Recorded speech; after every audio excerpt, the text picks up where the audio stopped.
He gives me 2 years that if I leave Omega Fire Ministries, that my wife will leave me and that I will lose my life.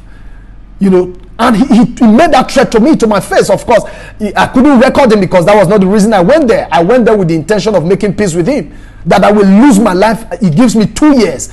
You know, I saw it as a main threat. Until 2019, you know, and when I finished, we eventually later calmed down. We talked. We later talked, and I mentioned to him that look at what was on ground, but that, you know, look at the evidence that got to me. I didn't show them to him, but that I have, however, spoken to his communications manager, who he was very comfortable with, you know, to handle the issue. I never knew that for the fact that Apostle Johnson, that I was aware of that issue. Apostle Johnson Suleman became very, and started investigating the issue and all of that. To cut the long story short, you know, he had to, you know, subject that young man to threat,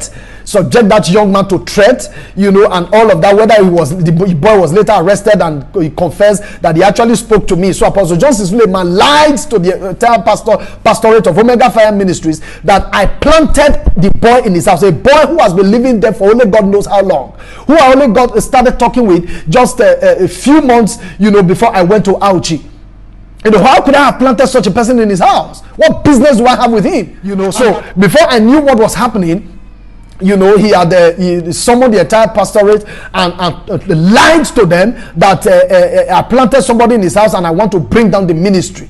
You know, and that I was asking for a ransom. Ransom to do what? What business do I have with you? Well, in my next video, I'm going to release the evidence.